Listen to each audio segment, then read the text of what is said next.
Aí hoje são toalhas, são mesas invernizadas, acabou a toalha. Então, esse é o cuidado, são detalhes, né, periféricos. Mas você vai juntando um, vai juntando outro, vai juntando outro. Quando você vê, para mexer num busto, que não tinha nenhum objetivo ritualístico, já foi uma encrenca. Para tirar uma toalha, porque era uma toalha bordada, branca, já foi outra. Então é assim. Nós, seres humanos, nós criamos esses movimentos de crendices, de superstições, e nos fixamos. Temos uma tendência a ritualizar. E acaba que a gente transforma a casa espírita numa mistura.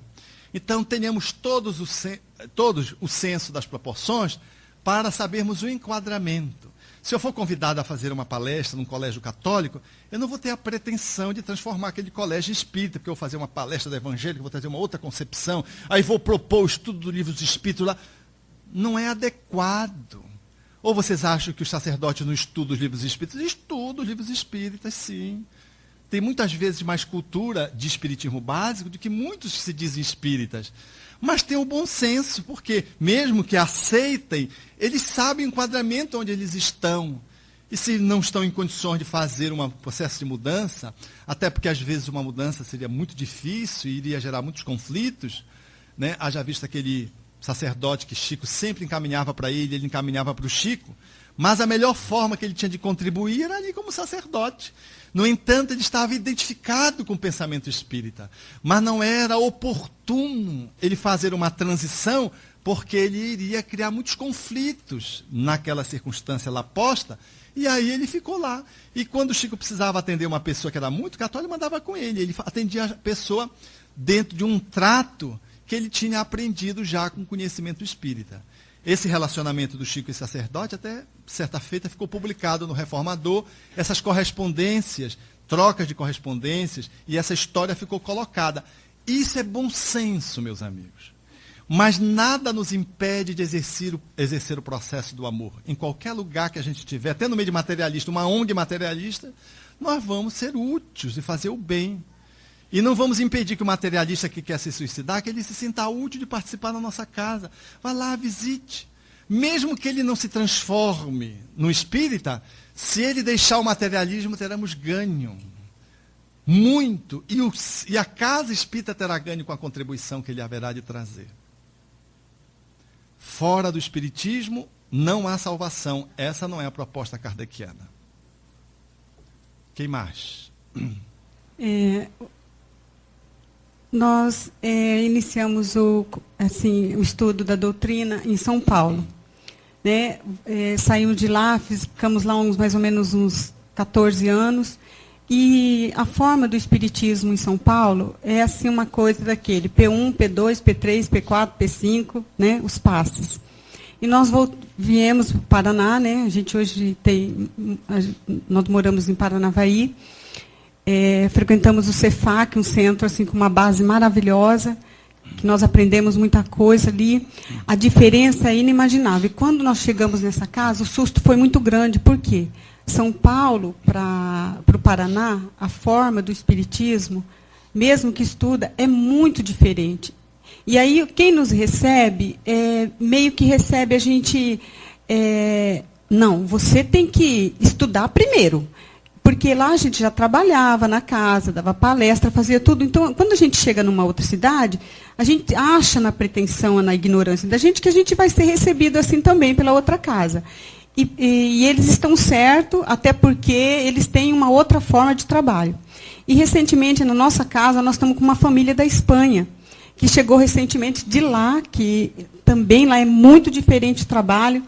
De que forma assim, o senhor poderia assim, nos orientar na questão desse acolhimento, né, no social para com todos os companheiros que chegam de outras cidades, de outros lugares, né? De que forma que a gente pode...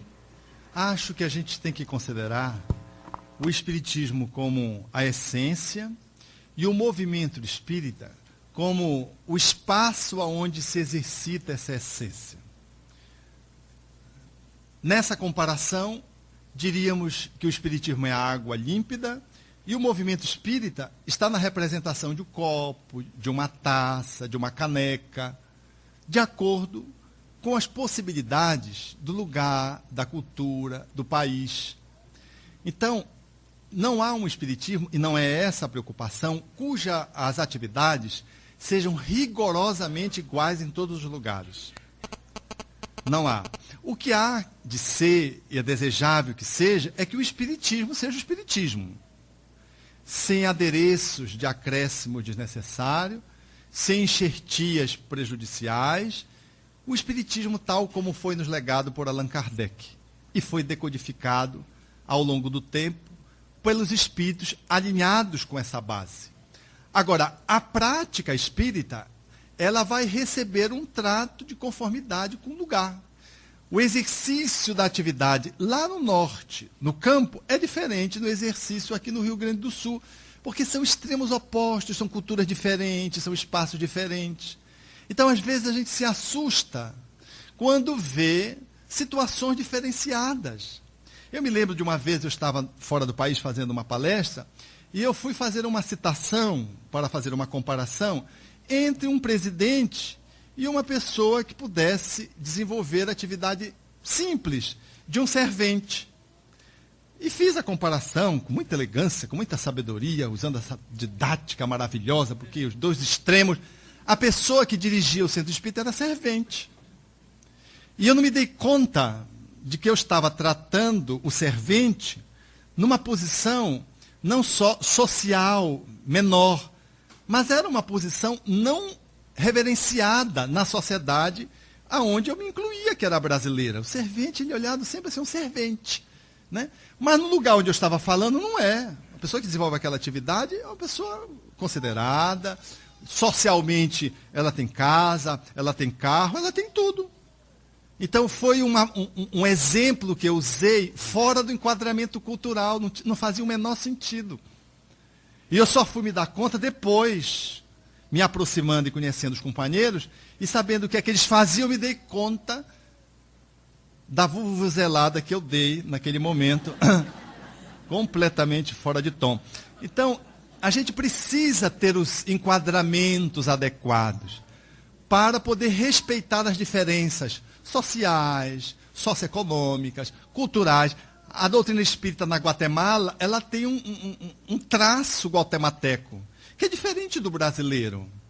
Se você for para o movimento espírita em Portugal, ele tem um traço diferenciado europeu-português, que é diferente do brasileiro que fala a mesma língua de Portugal. E assim, nós vamos poder estar olhando essas diferenças, não com comprometimento, não como um prejuízo, não como algo que diminua, desde que o espiritismo que esteja sendo exercido esteja sendo respeitado na sua essência. Seja ele ofertado numa caneca, seja ele ofertado num copo, numa taça de cristal ou apresentado numa terrina. Seja qual a forma que ele é apresentado, se a água vai dentro e ela não é contaminada pelo recipiente, que bom. Então esse é o nosso cuidado, para que a gente não faça de detalhes culturais pontos de afastamento nas nossas relações.